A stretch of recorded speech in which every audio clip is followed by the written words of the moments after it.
नदी के उस पार एक बहुत ही खूबसूरत जंगल था। उड़ती हुई तितलियां और नदी से बहता हुआ पानी मौसम को और भी खूबसूरत बना रहे थे। गुग्गू भी ये नजारा देखकर बहुत हैरान हो रहा था। अरे ये जगह कितनी खूबसूरत है, मैंने तो ऐसी जगह पहले कभी नहीं देखी। मुझे थोड़ा आगे जाकर भी देखना चाहिए। इसके बाद गुग्गू उस जंगल में थोड़ा आगे जाता है। उसे थोड़ा डर भी लग रहा था। अरे इधर तो कोई दिखाई ही नहीं दे रहा, पता नहीं इस जंगल के पक्षी कहाँ चले गए हैं। फिर वो थोड़ा और आगे जाता है। गुग्गू ये देखकर बहुत हैरान हो जाता है कि इस जंगल के पेड़ों पर तो पक्षियों के बजाय जानवर रह रहे थे। अरे ये क्या मामला है, इस जंगल के पेड़ों पर तो पक्षियों के बजाय जानवर रह रहे हैं। ये कैसे हो सकता है, मुझे तो कुछ समझ नहीं आ रहा। फिर गुग्गू थोड़ा परेशान सा होकर आगे बढ़ जाता है। जब गुग्गू थोड़ा आगे जाता है तो उसकी नजर जमीन पर बैठे हुए पक्षी और उनके बने हुए घोंसलों पर पड़ती है। आओ आओ गुग्गू, हम तुम्हारा ही इंतजार कर रहे थे। कहो कैसा लगा हमारा जंगल? कालू अंकल, आपके घोंसले नीचे जमीन पर क्यों बने हुए हैं, जबकि पक्षियों के घोंसले तो ऊपर पेड़ों पर होते हैं।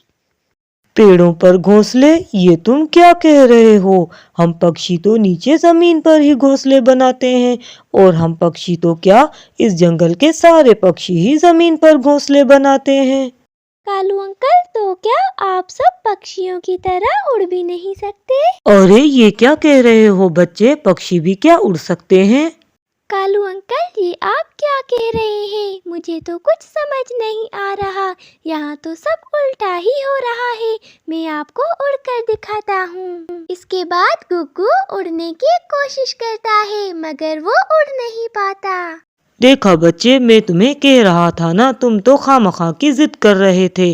पक्षी उड़ नहीं सकते बल्कि जानवर उड़ते हैं। वो देखो ऊपर। और फिर गुग्गू ऊपर आसमान की तरफ देखने लगता है। उसे आसमान में पक्षियों की तरह कैंगरू और हाथी उड़ते नजर आते हैं।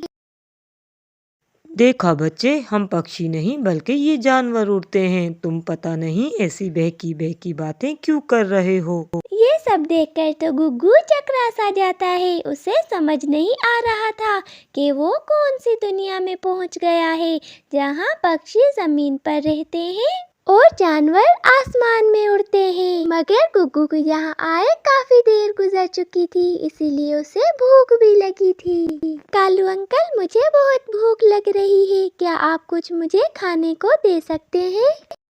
हाँ हाँ गुग्गू, तुम चलो मेरे साथ, मैं तुम्हें कुछ न कुछ खाने को दे दूंगा। फिर कालू गुग्गू को लेकर एक जगह पर आ जाता है। गुग्गू देख रहा था कि यहाँ पर तो खाने के लिए कुछ भी नहीं है। कालू अंकल, यहाँ पर तो खाने के लिए कुछ भी दिखाई नहीं दे रहा, अब मैं क्या खाऊंगा? बस कुछ देर सब्र कर जाओ गुग्गू, अभी मेरे दोस्त खाना लेकर आते ही होंगे। और थोड़ी ही देर में गुग्गू के पास बहुत से पक्षी जमा हो जाते हैं। इसके बाद एक पक्षी गुग्गू को गोश्त का एक टुकड़ा देता है। ये क्या है, मैं तो दाना खाऊंगा। मगर हम सब पक्षी तो यही मांस खाते हैं, और अब तुम्हें भी यही खाना पड़ेगा। इसके बाद सब पक्षी मिलकर गुग्गू से वो मांस खाने को कहते हैं। खाओ खाओ, अब ये तुम्हें खाना पड़ेगा, यही खाना पड़ेगा अब तुम्हें। खाओ खाओ, अब ये तुम्हें खाना पड़ेगा, यही खाना पड़ेगा अब तुम्हें। नहीं नहीं, छोड़ दो मुझे, मैं ये नहीं खाऊंगा। मम्मा मम्मा, बचाए मुझे। गुग्गू की मम्मा बहुत हैरानी से उसे देख रही थी, क्योंकि गुग्गू ख्वाब में बहुत चिल्ला रहा था। गुग्गू बेटा, क्या हुआ आपको? उठो, क्या आपने कोई बुरा सपना देख लिया? इसके बाद गुग्गू अपनी मम्मा की आवाज सुनकर जल्दी से जाग जाता है, और फिर गुग्गू की जान में जान आती है कि वो एक महज सपना देख रहा था।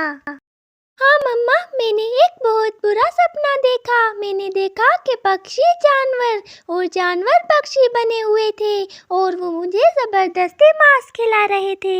देखा गुगु बेटा, मैं आपको मना भी करती हूँ कि टीवी पर डरावने फिल्में और ड्रामे मत देखा करो, मगर तुम मेरी एक नहीं सुनते। चलो अब जल्दी से नाश्ता करके स्कूल जाओ। गुगु ने तो अब तौबा कर ली थी कि कभी भी वो अब हॉरर फिल्में नहीं देखेगा।